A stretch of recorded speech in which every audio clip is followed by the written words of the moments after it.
Love story in Hindi. Ravi को 14 साल की उम्र में ही प्यार हो गया था।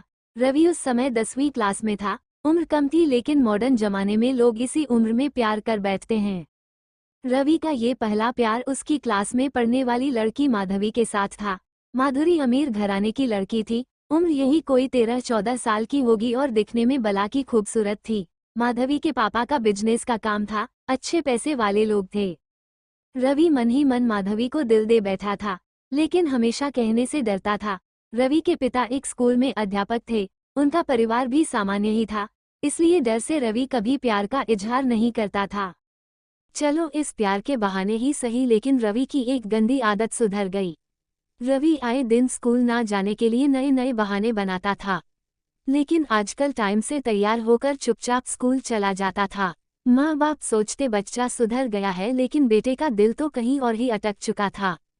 ऐसे ही समय बीतता गया, लेकिन रवि को प्यार का इजहार करने की हिम्मत नहीं हुई। बस चोरी छिपे ही माधवी को देखा करता था। हाँ, कभी कभी उन दोनों में बात भी होती थी, लेकिन पाए के टॉपिक पर ही। रवि कभी अपने दिल की बात कह ही नहीं पाया। समय गुजरा, 10वीं पास की, 11वीं पास की, अब 12वीं पास कर चुके थे, लेकिन चाहत अभी भी दिल में दबी थी। आज स्कूल का अंतिम दिन था। रवि मन ही मन उदास था कि शायद अब रवि कभी नहीं माधवी को देख पाएगा, क्योंकि रवि के पिता की इच्छा थी कि 12वीं के बाद बेटे को बड़े शहर में पढ़ने भेजे।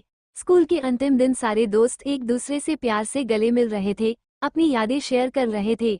माधवी भी अपने फ्रेंड्स के साथ काफी खुश थी। आज सब एंजॉय कर रहे थे अंतिम दिन, लेकिन रवि की आंखों में आंसू थे। रवि चुपचाप क्लास में गया और माधवी के बैग से उसका स्कूल का आइडेंटिटी कार्ड निकाल लाया। कार्ड पर माधवी की प्यारी सी फोटो थी।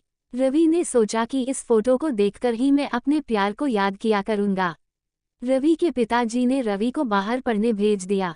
माधवी के पिता ने भी किसी दूसरे शहर में बड़ा मकान बनवा लिया और वहां शिफ्ट हो गए। रवि अब हमेशा के लिए माधवी से जुदा हो चुका था।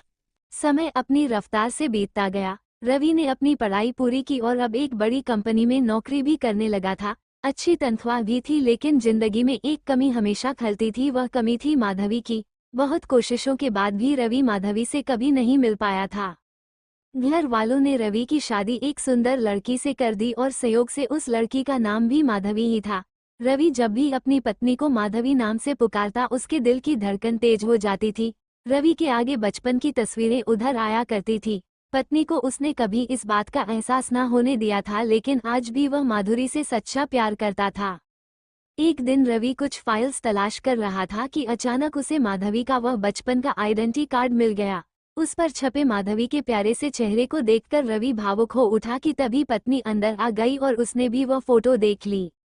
पत्नी, यह कौन है? जरा इसकी फोटो मुझ दिखाओ। रवि, अरे कुछ नहीं, यह ऐसे ही बचपन में दोस्त थी। पत्नी, अरे ये तो मेरी ही फोटो है, यह मेरा बचपन का फोटो है। देखो ये लिखा है सरस्वती कॉन्वेंट स्कूल, यही तो पढ़ती थी मैं। रवि यह सुनकर खुशी से पागल सा हो गया। क्या ये तुम्हारी फोटो है? मैं इस लड़की से बचपन से बहुत प्यार करता हूँ। माधुरी ने अब रवि को अपनी पर्सनल डायरी दिखाई, जहाँ माधवी की कई बचपन की फोटो लगी थी। रवि की पत्नी वास्तव में वही माधवी थी जिसे वह बचपन से प्यार करता था। माधुरी ने रवि के आंसू पोंछे और प्यार से उसे गले लगा लिया, क्योंकि वह आज से नहीं बल्कि बचपन से ही उसका चाहने वाला था। रवि बार बार भगवान का शुक्रिया अदा कर रहा था। दोस्तों, वो कहते हैं ना कि प्यार अगर सच्चा हो तो रंग लाता ही है। ठीक वही हुआ रवि और माधवी के साथ भी। रवि को आखिर में उसका सच्चा प्यार मिल ही गया।